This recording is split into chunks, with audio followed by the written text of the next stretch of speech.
Magandang araw mga tungao. Bago natin ipagpatuloy ang ating kwento ay magpapasalamat muna ako sa ating mga tungao na walang sawang sumusuporta.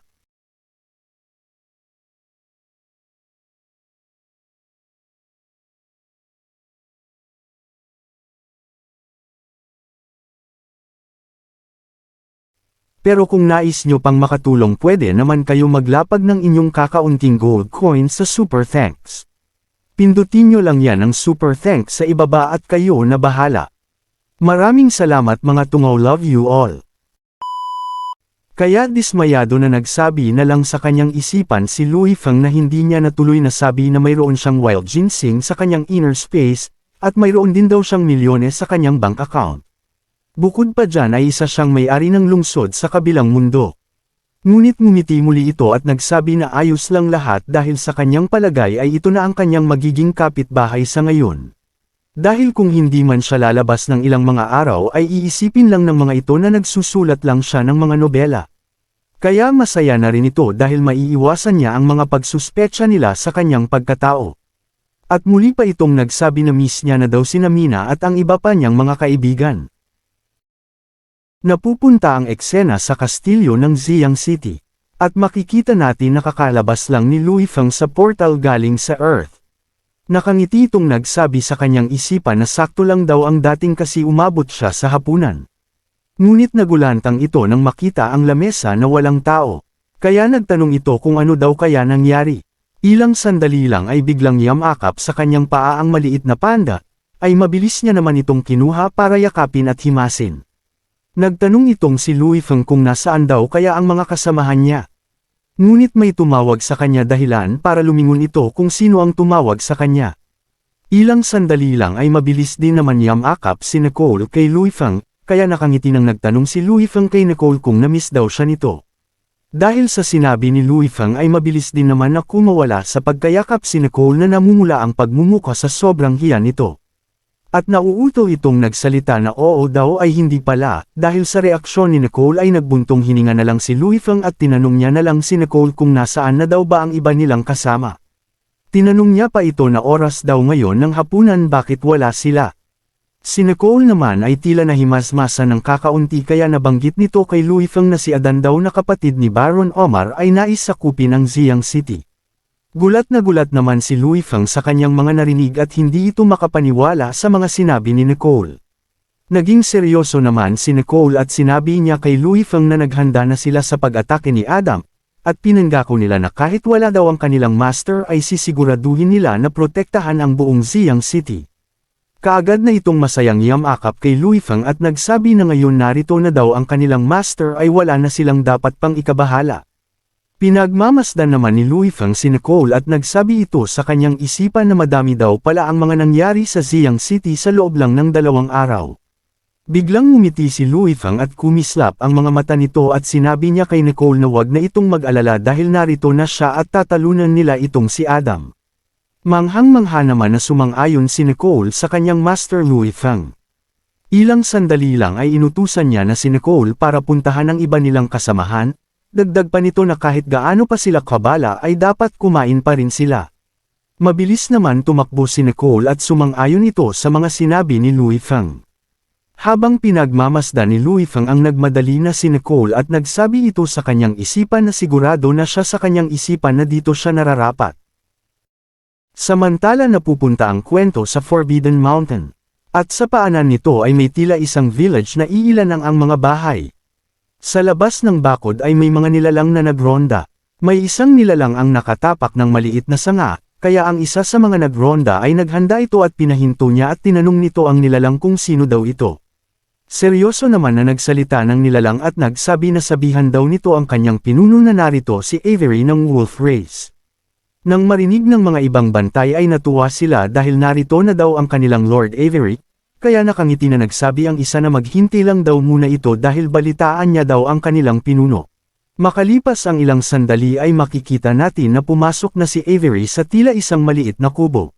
Nang makapasok na ito ay may isang nilalang naman ang mabilis na umatake sa kanya. Nakita naman ni Avery ang paparating atake kaya pinangmamasdan niya ito. Ngunit mabilis lang naman itong naiwasan ang malakas na atake ng nilalang na ito. Dahil dito ay muling umatake ang nilalang ay mabilis din sumugod patungo kay Avery. Naghanda naman si Avery sa paparating na atake kaya hinawakan na nito ang kanyang sandata. Maya-maya pa ay nagsalubong na ang mga atake ng dalawang mandirigma na tila halos pantay lang ang kanilang mga lakas sa isa't isa. Labas naman ang dila ng nilalang na kulay berde ang buhok at nagsabi na, "Good again." Nakangiti naman ng bahagya itong si Avery dahil tila nagustuhan niya ang kanilang pagkikita muli. Kaya ilang sandali pa ang lumipas na tapos na ang paglambingan ng dalawang magkaibigan. Habang nakatayo at nagpagpag sa alikabok ay nakangiti itong si Bella at ito pala ang leader ng Orc Tribal. Nagsalita ito na si Avery lang talaga ang bukod tanging kaya siyang tapatan sa labanan. Nagsalita naman si Avery na napaka-energetic pa rin daw ni Miss Bella. Nagtanong naman si Bella kung hindi na naman daw nito nakuha muli ngayon ang hinahanap nito. Hindi naman nakaimik si Avery at seryoso lang ito na nagpunas ng kamay. Ngunit biglang tumingin ito at nagsabi kay Bella kung aalis daw ba ito. Nakangiti namang sumang-ayon si Bella at nagsabi na noon niya pa sana balak umalis, kaya nakangiti itong nagsabi na kung gusto daw nito ay sumama ito sa lakad niya.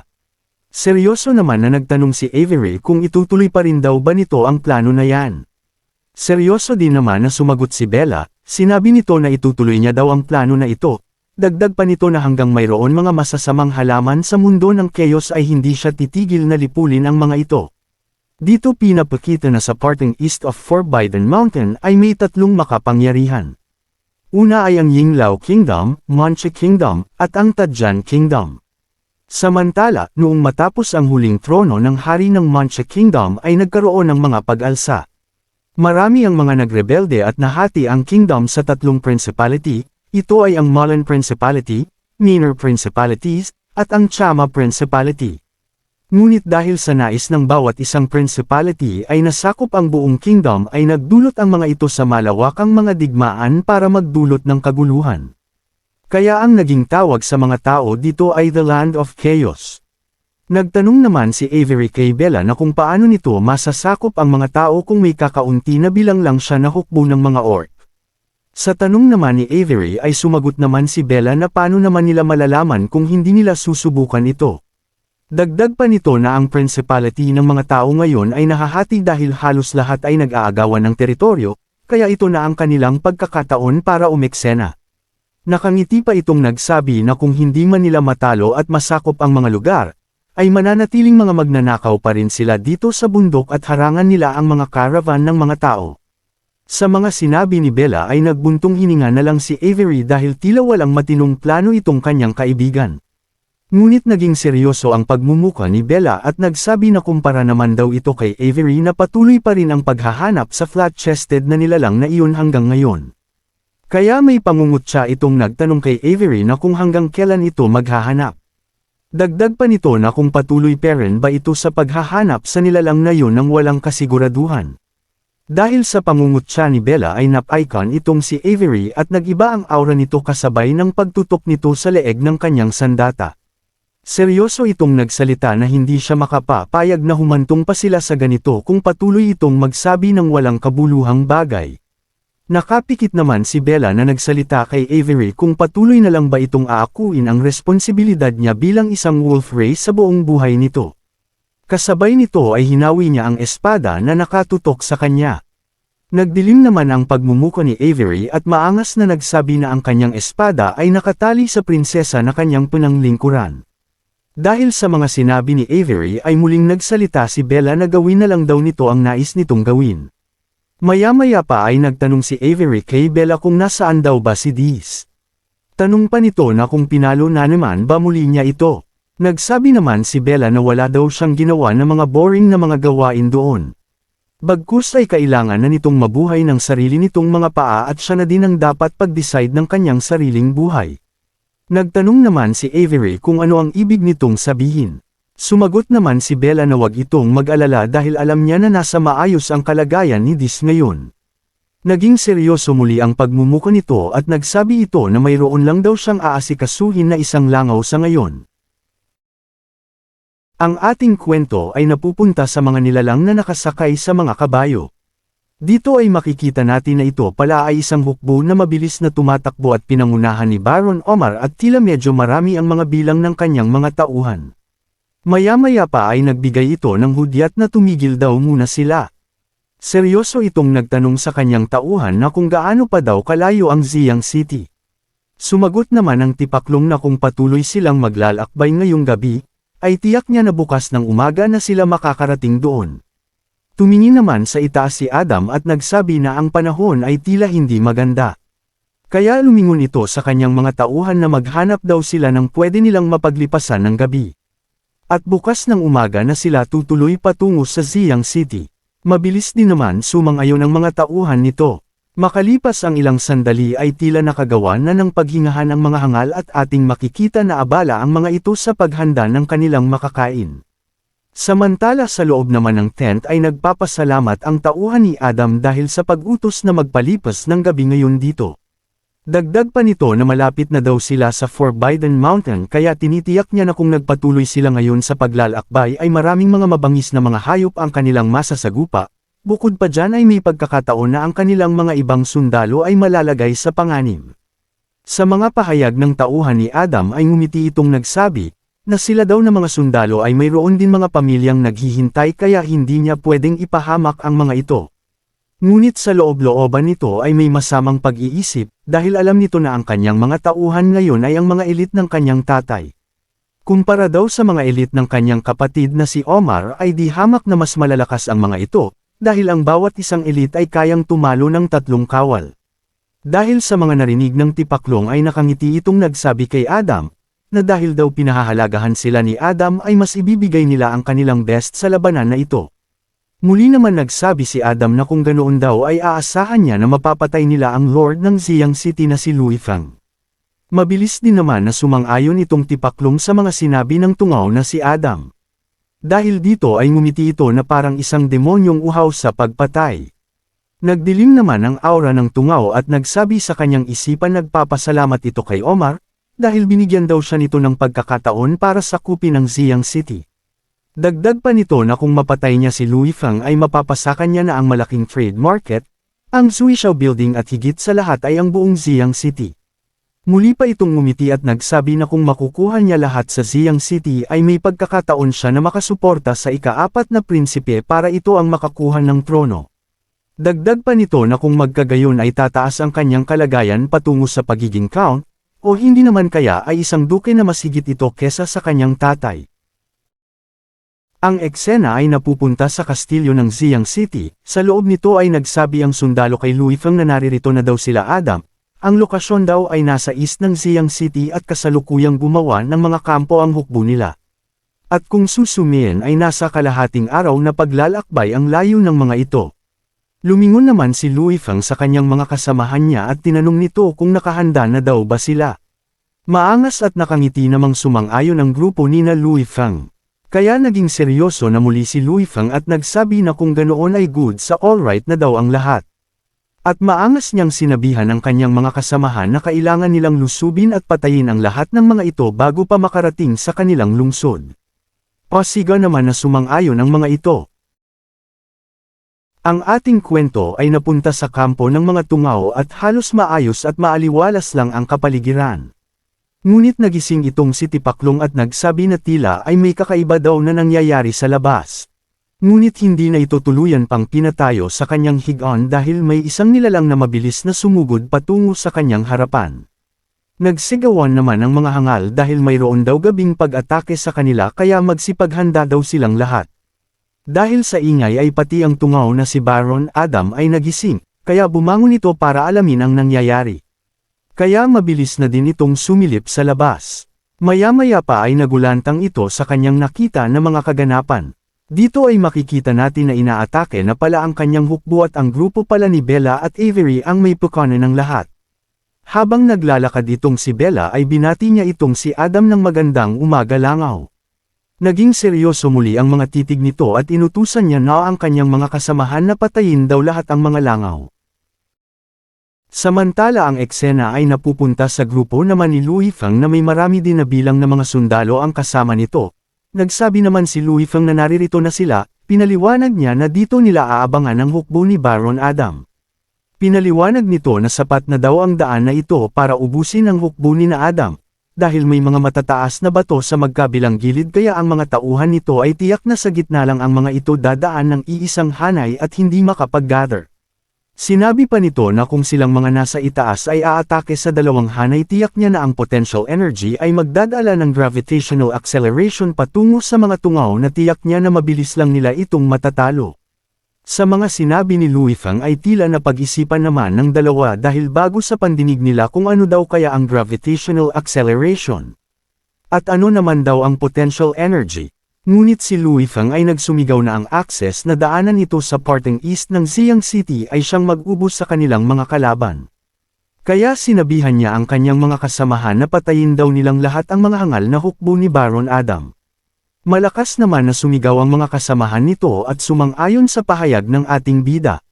Ngunit sa hindi inaasahang pangyayari ay may naririnig si Mina na may paparating na nilalang patungo sa kanila.